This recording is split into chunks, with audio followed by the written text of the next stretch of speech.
तो जो तोता जो था, जो अंडे में से निकल कर के तोता जब पहुंच गया तो सती जी को, पार्वती जी को तो नींद आ गई और पार्वती की नकल करने लगा तोता।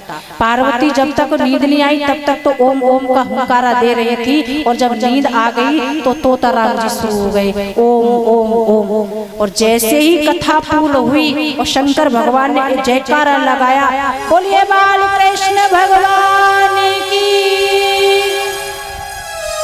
जब जोर से जयकारा लगाया तो एकदम से सती जी की आंख खुली, सॉरी पार्वती जी की जब नींद खुली तो पार्वती जी कहने लगी स्वामी आगे क्या हुआ। हाथ जोड़ के बैठी, बोले स्वामी आगे क्या हुआ। भोले बाबा चौंके एकदम से, भोले बाबा कहने लगे आगे क्या हुआ, कथा पूर्ण हो गई और क्या हुआ। अब तो भोले बाबा को संशय हो गया। भोले बाबा ने कहा कि तुम ऐसा बेतुका प्रश्न क्यों कर रही हो कि आगे क्या हुआ। पार्वती जी ने नजर को नीचे कर लिया, भोले बाबा को संशय हो गया।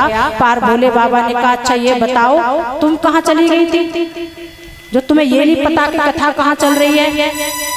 पार्वती मैया ने डरते डरते कहा स्वामी मुझे कब नींद आ गई मुझे नहीं पता। भोले बाबा ने कहा तुम सो गई थी। बोले हाँ। भोले बाबा ने कहा जब तुम सो गई थी तो ये ओम ओम का हुंकारा कौन दे रहा था, इस कथा को कौन सुन रहा था।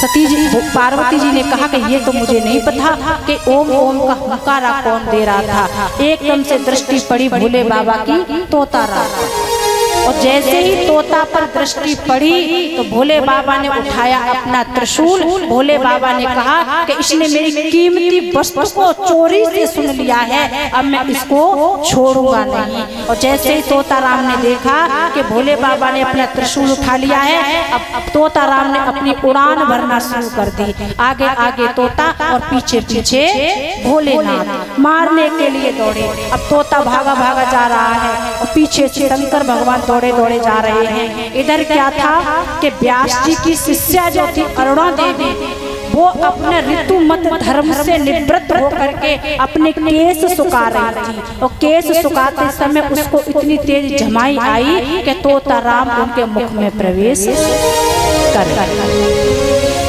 और जैसे ही मुख में प्रवेश किया तोता राम ने, और शंकर जी ने प्रवेश करते हुए देख लिया। जब शंकर जी ने देख लिया तो भोले बाबा कहने लगे व्यास जी से, अरे व्यास जी सुनो। बोले क्या है कि आपकी पत्नी के पेट में मेरा चोर घुस गया, आपकी पत्नी के पेट में मेरा चोर घुस गया है। तो पहले तो व्यास जी को बड़ी तेज हंसी आई। व्यास जी कहने लगे भोले बाबा क्या भांग खा करके आए, क्या आप भांग खा करके आए। बोले क्यों, कि आप पहले ये बताओ कि आप कह रहे हैं कि मेरी पत्नी के पेट में मेरा चोर घुस गया है। व्यास जी ने कहा कि उस चोर ने चोरी क्या की है।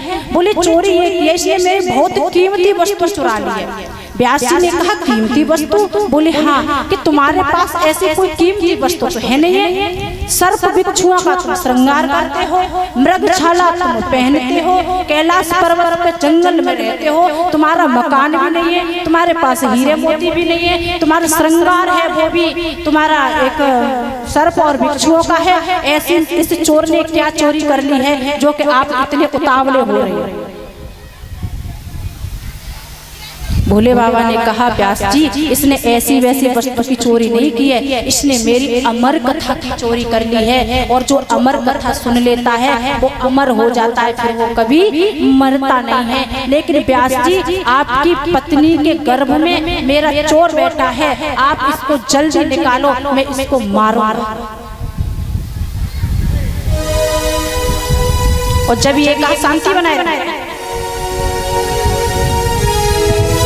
पानी का ना थोड़ा एक समय रखा करो, है थोड़ा सा समय रखा करो कितने टाइम पानी पिलाना है, क्योंकि डिस्टर्ब होता है ऐसे।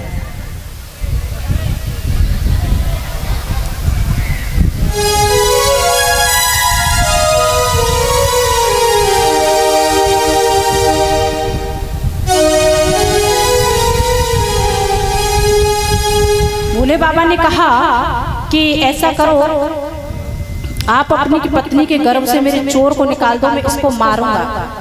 तो व्यास जी ने कहा भोले बाबा इधर तो आप ये कह रहे हो कि जो अमर कथा सुन लेता है वो अमर हो जाता है, और इधर आप ये कह रहे हो कि इस चोर को निकालो, मैं इसको मारूंगा, और यदि आप इस चोर को मार देंगे तो तुम्हारी अमर कथा का प्रभाव क्या रह जाएगा? जब वो अमर ही हो जाता है तो तुम्हारी इस अमर कथा का महत्व क्या रह जाएगा जब तुम इसको मार ही देंगे तो? भोले बाबा कहने लगे हाँ ये तो मेरी समझ में नहीं आया। भोले बाबा अपना दुराग्रह छोड़ करके कैलाश पर्वत पर चले गए। भोले बाबा ने कहा कि हुई ये सोई जो राम रच राखा,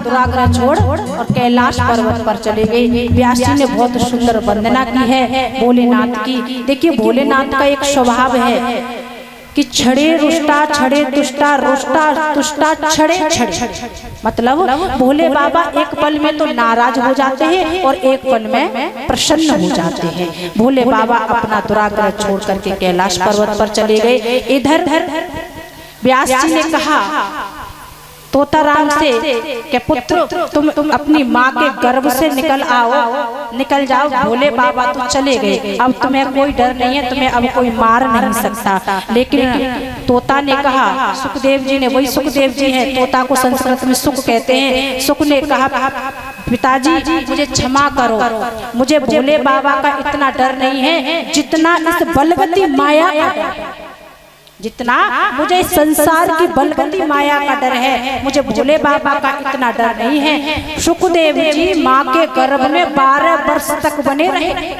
वो बाहर नहीं आए। भोले व्यास जी ने कई बार कहा कि आप बाहर आ जाओ, तुम्हारी माँ को कष्ट होगा, लेकिन सुखदेव जी ने कह दिया कि जब तक मायापति मुझे आकर के वरदान नहीं दे देंगे कि मेरी माया तुझको छुएगी नहीं, तब तक मैं इस गर्भ से बाहर नहीं निकलूंगा। ये माया बड़ी विचित्र होती है। सुखदेव जी ने कहा मुझे संसार का डर नहीं है, मुझे तो केवल माया का डर है। ये माया, देखिए जीव जब तक माँ के गर्भ में रहता है तब तक उसको सब स्मरण रहता है। जब जीव माँ के गर्भ में रहता है ना, तब वो भगवान से अनेकों प्रकार की प्रार्थना करता है कि हे भगवान एक बार मुझे इस गर्भ से निकाल दो, मैं तुम्हारा इतना भजन करूंगा, इतना भजन करूंगा। लेकिन जब जीव गर्भ से बाहर आ जाता है तो वो सब कुछ भूल जाता है। क्यों? क्योंकि वो माया के जंजाल में फंस जाता है।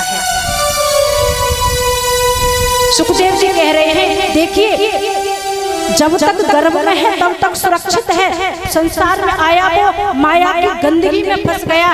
ऐसे ही देखिए जब तक बूंद आकाश में रहती है तब तक वो निर्मल रहती है, और जैसे ही पृथ्वी पर पड़ती है वो रेत में मिल जाती है। यही जीव का स्वभाव होता है, जब तक माँ के गर्भ में रहता है तब तक भगवान से प्रार्थना करता है, और जैसे ही संसार में आ जाता है वैसे उस माया में फंस जाता है।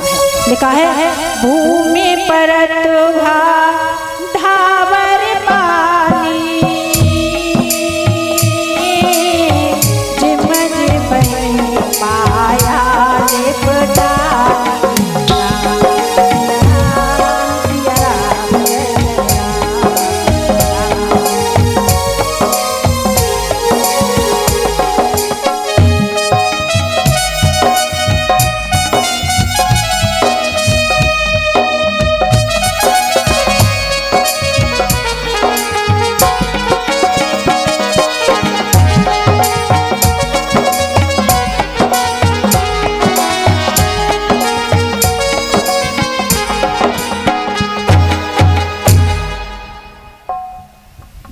परतवा ढावर पानी झिम झिम ही माया लिपटा। मतलब जब तक बूंद आकाश में है तब तक निर्मल है, और जैसे ही धरती पर आई वैसे ही वो गंदी हो गई। यही जीव का हाल है। सुखदेव जी ने कहा, पिताजी मैं गर्भ से बाहर नहीं आऊंगा जब तक मायापति मुझे आदेश नहीं दे देंगे, और मायापति मुझे ये वचन नहीं दे देंगे कि पुत्र तुम बाहर निकल आओ, मेरी बलवती माया तुमको नहीं छुएगी, तब तक मैं बाहर नहीं आने वाला। देखिए माया बड़ी विचित्र होती है कि माया ऐसी पापिनी, कैसी होती है माया कि माया ऐसी पापिनी और हर को करे हराम, मुख कड़ाई कुमति की और लेन देवे नाम। माया इतनी बड़ी पापनी होती कि वो प्रभु का नाम नहीं लेने देती। लेकिन जीव कितना भूल गया है, जब संसार में आ जाता है ना फिर वो माया के पीछे पड़ जाता है, वो माया के पीछे पड़ जाता है। तभी कि माया को सब कोई भजे और माधव भजे न कोई, और जो कोई माधव भजे तो माया चेरी। मतलब माया को सब भजते हैं लेकिन माधव को कोई नहीं भजता। माया को सब कोई भजे, माधव भजे न कोई, और जो कोई माधव भजे तो माया चेरी हो। यदि हम माधव को भजेंगे तो माया तो माधव की दास बन जाएगी, लेकिन व्यक्ति भूल करके बैठा है, वो माया को भजता है, माधव को नहीं भजता है। और इस संसार का जो प्रपंच है, जो माया का जो प्रपंच है, इसमें वही बच सकता है जो भगवान के चरणों तक है। कैसे? जैसे एक तालाब में मछुआरा जो है अपने जाल को यदि मछली पकड़ने के लिए डाले वो जाल, तो उसमें वही मछली रह सकती है, बच सकती है जो मछुआरे के पास में होगी, जो नजदीक होगी वही बच सकती है, और जो दूर होंगी मछुआरे के नजदीक से दूर होंगी वो मछली जाल में फंस जाएगी। यही ऐसा ही हाल जीव का है। जो जीव भगवान के चरणों तक होगा वो बच जाएगा, और जो संसार के प्रपंच में घूम रहा होगा वो माया में फंस जाएगा। ये जीव का हाल है। कौन बच सकता है? एक बार कबीर दास जी कहीं जा रहे थे, ध्यान देना, एक बार कबीर दास जी जा रहे थे तो एक बुढ़िया माँ जो थी वो चाकी को चला रही थी।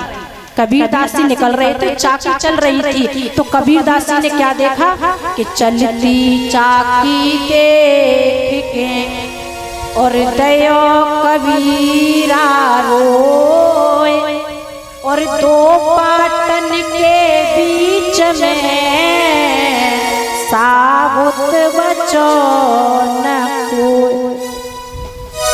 मतलब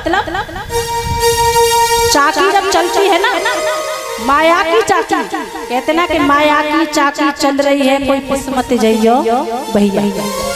जो माया की चाकी है ना, इसमें जो चाकी चलती है उसमें गेहूं जब डालते हैं तो उसमें बचता कोई नहीं है। कौन बचता है? जो दाने होते हैं ना, जो चाकी के अंदर जो मानी होती है, मानी कहते हैं उसको, एक कील जो होती है, जो कील के पास में गेहूं जो आ जाते हैं या जो भी दाना आ जाता है कील के पास में, वही बच जाता है। यही जीव का हाल है। जो जीव भगवान के श्री चरणों में लगा हुआ है, प्रभु के चरण जिसने पकड़ रखे हैं, जैसे दाने ने कील को पकड़ रखा है, ऐसे जीव ने भगवान के चरणों को पकड़ रखा है, वही जीव माया से बच सकता है। अन्यथा जैसे चाकी चल रही है तो उसमें सभी पिस रहे हैं। सुखदेव जी ने कहा कि पिताजी जब तक मायापति मुझको वरदान नहीं दे देंगे तब तक मैं गर्भ से बाहर नहीं आऊंगा। भगवान के भक्तों, भगवान विष्णु को आना पड़ा सुखदेव जी ने कह दिया कि जब तक मायापति मुझे आकर के वरदान नहीं दे देंगे तब तक मैं माँ के गर्भ से बाहर नहीं आऊंगा। भगवान विष्णु को आना पड़ा। भगवान विष्णु ने गर्भ में ही उनको दर्शन कराया। वो गर्भ में ही कह दिया कि पुत्र जाओ, मैं तुमको आशीर्वाद देता हूँ, मैं तुमको वरदान देता हूँ कि ये संसार की जो बलगती माया है तुमको स्पर्श नहीं करेगी। जब आदेश दे दिया, देखिए सुखदेव जी को भी भगवान ने गर्भ में दर्शन दिए थे और परीक्षित जी को भी भगवान ने गर्भ में दर्शन दिए थे। ये दोनों सुखदेव जी और परीक्षित को, परीक्षित की कथा आई गई, सुखदेव जी को गर्भ में ही दर्शन करा दिए थे और परीक्षित जी को भी गर्भ में ही दर्शन करा दिए थे। जब परीक्षित जी का जब अब जन्म हुआ था तो एकदम से वो उठ कर के बैठ गए और चारों तरफ से देखने लगे। कथा में आपको आगे प्रसंग आएगा जब सुनाऊंगी। तो एकदम से वो क्या देख रहे थे परीक्षित जी? वो ये देख रहे थे कि जो गर्भ में था वो कहाँ गया, जिसका दर्शन मैंने गर्भ में किया था वो अब कहाँ गया। चारों तरफ उठ करके बैठ करके एकदम से देखने लगे, लेकिन वो देख रहे थे कि जिसने मेरी रक्षा की है वो रूप कहाँ चला गया। और इसी प्रकार से सुखदेव जी को भी भगवान ने गर्भ में ही दर्शन दे दिया, आशीर्वाद दे दिया कि पुत्र जाओ और तुम्हें मेरी बलगती माया ने स्पर्श करेगी। 12 वर्ष बाद सुखदेव जी अपने माँ के गर्भ से बाहर आए। बोलिए सुखदेव भगवान की।